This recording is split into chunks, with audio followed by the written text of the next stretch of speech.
April 11ರ ಒಳಗೆ ದ್ವಿತೀಯ PUC result ಪ್ರಕಟವಾಗಲಿದೆ ಎಂಬ ಮಾಹಿತಿ ಲಭ್ಯವಾಗಿದೆ.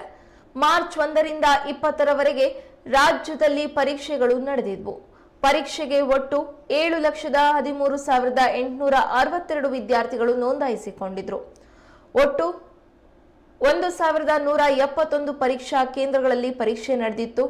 6,61,474 ಹೊಸ ವಿದ್ಯಾರ್ಥಿಗಳು ಹಾಗೆ 34,071 ಪುನರಾವರ್ತಿತ ವಿದ್ಯಾರ್ಥಿಗಳು, 18,317 ಖಾಸಗಿ ವಿದ್ಯಾರ್ಥಿಗಳು ದ್ವಿತೀಯ ಪಿಯು ಪರೀಕ್ಷೆಗೆ ನೋಂದಾಯಿಸಿಕೊಂಡಿದ್ರು. ಇಲಾಖೆಯ ವೆಬ್ಸೈಟ್ನಲ್ಲಿ ಫಲಿತಾಂಶ ಇನ್ನೇನು ಕೆಲ ದಿನಗಳಲ್ಲಿಯೇ ಲಭ್ಯವಾಗಲಿದೆ ಅನ್ನೋ ಮಾಹಿತಿ ಸಿಕ್ಕಿದೆ.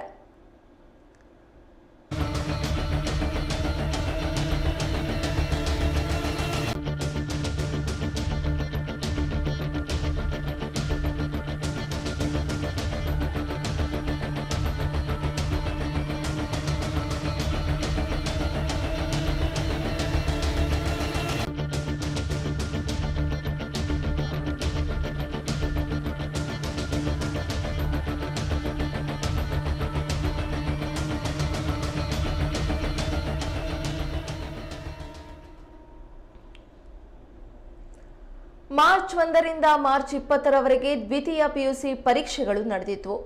ಒಟ್ಟು ಪರೀಕ್ಷೆಯಲ್ಲಿ 7 ಲಕ್ಷ ವಿದ್ಯಾರ್ಥಿಗಳು ಪರೀಕ್ಷೆಯನ್ನ ಬರೆದಿದ್ರು. ಏಪ್ರಿಲ್ 11ರ ಒಳಗೆ ದ್ವಿತೀಯ ಪಿಯುಸಿ ರಿಸಲ್ಟ್ ಪ್ರಕಟವಾಗಲಿದೆ ಅನ್ನುವಂತಹ ಮಾಹಿತಿ ಇದೀಗ ಹೊರಬಿದ್ದಿದೆ. ಮಾರ್ಚ್ 1ರಿಂದ 20ರವರೆಗೆ ರಾಜ್ಯದಲ್ಲಿ ನಡೆದಂತಹ ದ್ವಿತೀಯ ಪಿಯುಸಿ ಪರೀಕ್ಷೆಗಳ ಫಲಿತಾಂಶ ಏಪ್ರಿಲ್ 11ರ ಒಳಗೆ ಪ್ರಕಟವಾಗಲಿದೆ ಅನ್ನುವಂತಹ ಮಾಹಿತಿ ಲಭ್ಯವಾಗಿದೆ. ಈ ಪರೀಕ್ಷೆಗೆ ಒಟ್ಟು 7,13,862 ವಿದ್ಯಾರ್ಥಿಗಳು ನೋಂದಾಯಿಸಿಕೊಂಡಿದ್ರು. ಒಟ್ಟು 1,171 ಪರೀಕ್ಷಾ ಕೇಂದ್ರಗಳಲ್ಲಿ ದ್ವಿತೀಯ ಪಿಯುಸಿ ಪರೀಕ್ಷೆಗಳು ನಡೆದಿತ್ತು.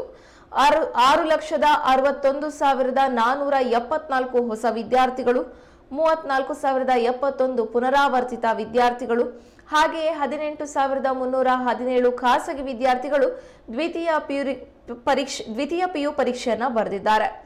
ಇನ್ನೇನು ಇಲಾಖೆಯ ವೆಬ್ಸೈಟ್ನ ಮಾಹಿತಿಯ ಪ್ರಕಾರ ಕೆಲವೇ ದಿನಗಳಲ್ಲಿ ಫಲಿತಾಂಶ ಪ್ರಕಟವಾಗಲಿದೆ.